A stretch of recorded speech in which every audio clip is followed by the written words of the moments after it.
الحمد لله وكفى وسلام على عباده الذين اصطفى أما بعد فأعوذ بالله من الشيطان الرجيم بسم الله الرحمن الرحيم وما كان هذا القرآن أن يفترى من دون الله ولكن تصديق الذي بين يديه وتفصيل الكتاب لا ريب فيه من رب العالمين أم يقولون افتراه قل فأتوا بسورة مثله وادعوا من استطعتم من دون الله إن كنتم صادقين صدق الله العظيم وصدق رسوله النبي الكريم اللهم صل على سيدنا محمد وعلى آل سيدنا محمد وأصحاب سيدنا محمد وبارك وسلم علیہ۔ سورہ یونس کی آیت نمبر 37 اور اس سے اگلی آیات میں اللہ تعالیٰ نے قرآن مجید کی حقانیت کی ایسی قطعی دلیل بیان فرمائی ہے کہ اگر انسان کی فطرت سلیمہ ہو اور اس کی عقل سلیم ہو تو اس دلیل کا رد اور اس کو نہ ماننا یہ ممکن نہیں ہے۔ ارشاد باری تعالی ہے وَمَا كَانَ هَذَا الْقُرْآنُ أَن يُفْتَرَى مِن دُونِ اللَّهِ۔ جو لوگ یہ سمجھتے ہیں کہ قرآن اللہ کے بغیر خود ہی بنایا گیا ہے، ان لوگوں کا دعویٰ بالکل باطل ہے۔ یہ قرآن من جانب اللہ نازل کردہ کتاب ہے، یہ کلام بشر نہیں بلکہ یہ کلام رب البشر ہے۔ اسے رب البشر نے، رب العالمین نے، مالک دو جہاں نے حضرت محمد مصطفیٰ صلی اللہ تعالی علیہ وسلم پر نازل فرمایا ہے۔ ولیکن تصدیق الذی بین یدیہ، یہ اپنی سے پہلی آسمانی کتابوں کی بھی تصدیق کرتا ہے۔ جو مضامین ان کتابوں میں آئے ان مضامین کی تائید بھی کرتا ہے۔ آخرت کی بات وہاں بھی تھی یہاں بھی ہے، رسالت کی بات وہاں بھی تھی یہاں بھی ہے، توحید کی بات تب بھی تھی اب بھی موجود ہے، حسن معاشرت، اچھے اخلاق، بہترین خانگی زندگی، عفت و پاک دامنی، شرم و حیا، سچائی کی عظمت، یہ سب مضامین سابقہ آسمانی کتابوں میں بھی بیان کیے گئے اور قرآن بھی ان کو بیان کرتا ہے۔ وتفصیل الکتاب، اور اس میں بہت سی دیگر تفصیلات بھی ہیں۔ قرآن مجید کا اعجاز یہ ہے، قرآن مجید کا معجزہ یہ ہے کہ قرآن مجید کو آپ جس پہلو سے بھی لیں گے اسی پہلو سے قرآن ایک مکمل اور اکمل کتاب ہے۔ دنیا میں کوئی دوسرا کلام، کوئی دوسری کتاب ایسی نہیں ہے کہ آپ اس کا کوئی پہلو اٹھائیں وہ اسی پہلو کی طرف سے مکمل ہو، جامع ہو، ہر قسم کی کمی سے پاک ہو،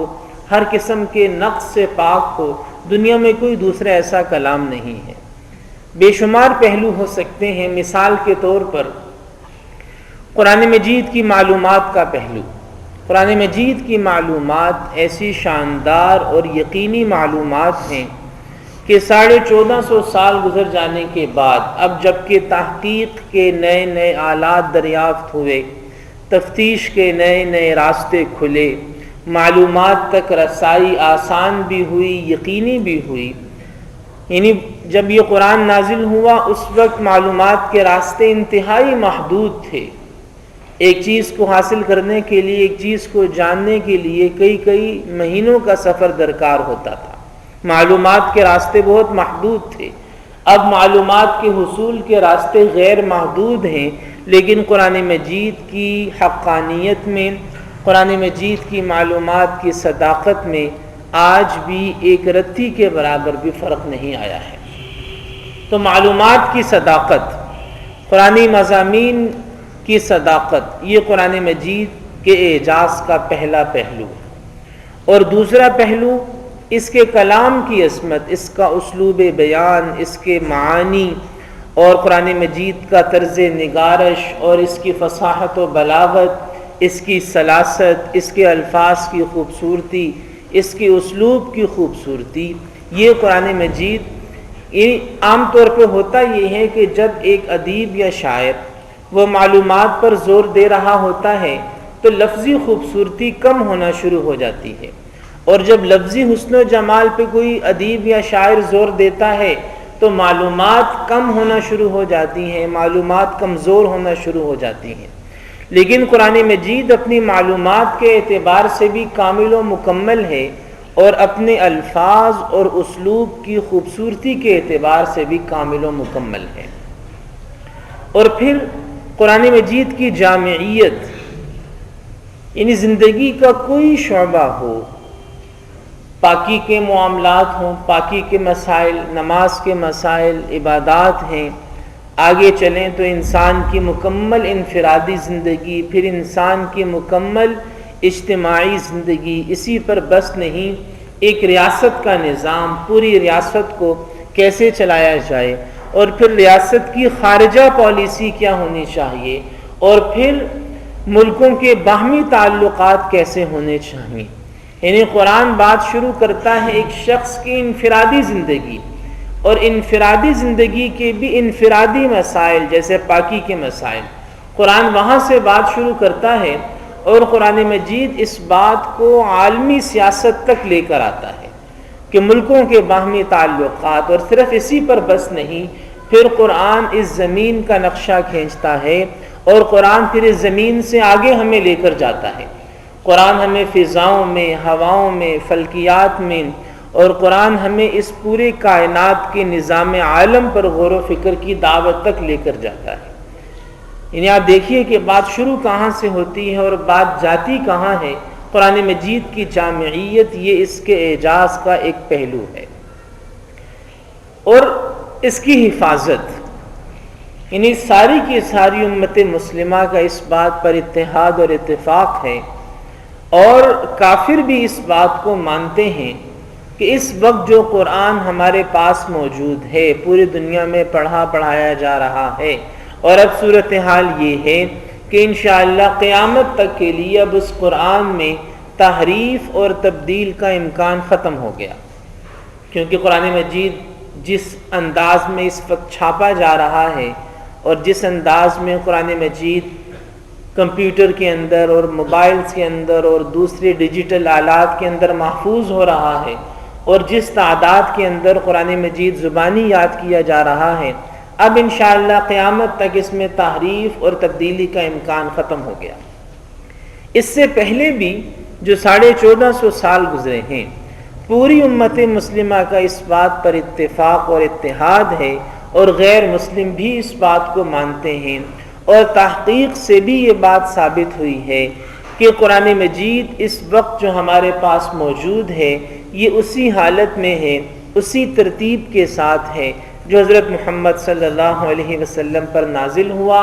آپ نے حفظ کیا، آپ نے اپنے صحابہ کو حفظ کروایا، اس کو لکھوایا گیا بغیر ایک زیر زبر کی، ایک نقطے کی تبدیلی کے۔ قرآن مجید آج ہمارے پاس موجود ہے۔ کافر بھی اس بات کو مانتے ہیں،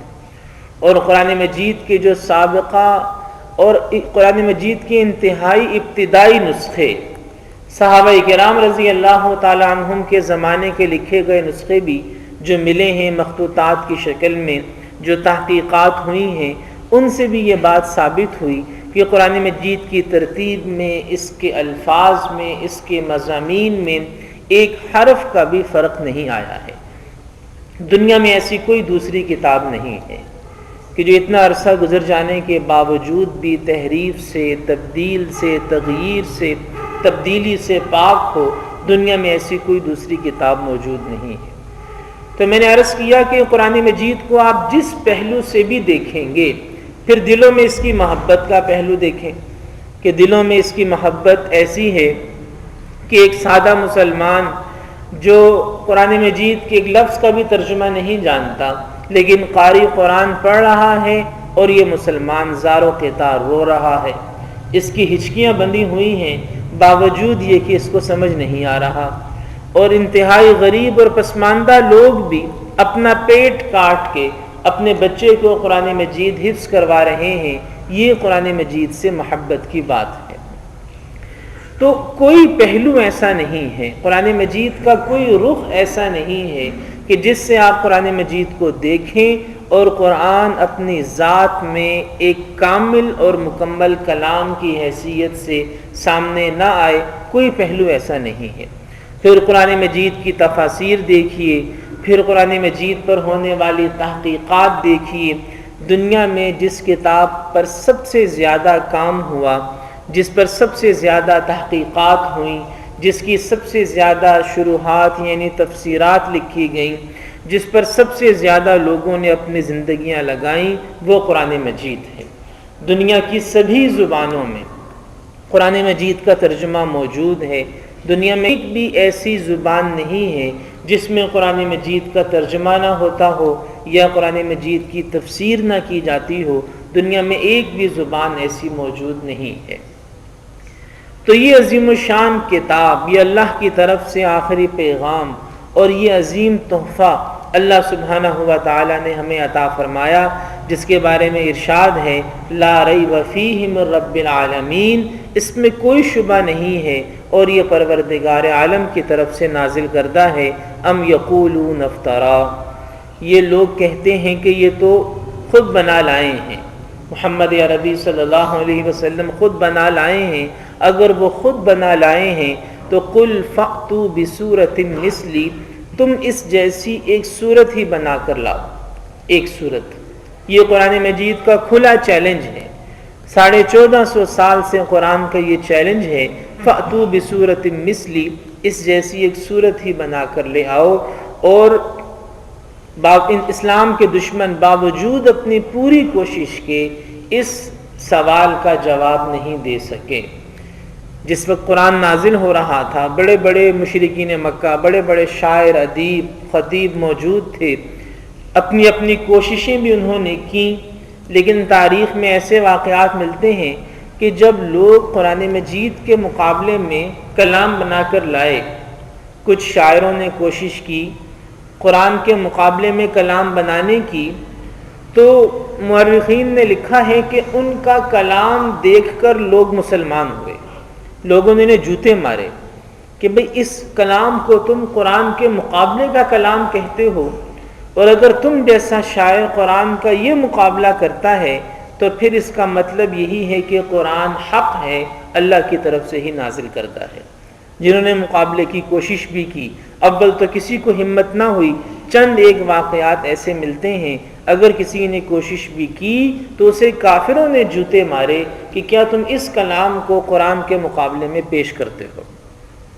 اور وَادْعُوا مَنِ اسْتَطَعْتُم مِّن دُونِ اللَّهِ إِن كُنتُمْ صَادِقِينَ، اگر تم اپنے دعوے میں سچے ہو تو جس کو بلا سکتے ہو بلا لاؤ، لیکن تم قرآن کے مقابلے میں کوئی کتاب تو کیا، کوئی کلام تو کیا، کوئی صورت تو کیا، ایک آیت بھی پیش کرنے سے قاصر ہو۔ اللہ پاک ہم میں سے ہر ایک کو ان تمام باتوں کو سمجھ کر ان پر عمل کرنے کی توفیق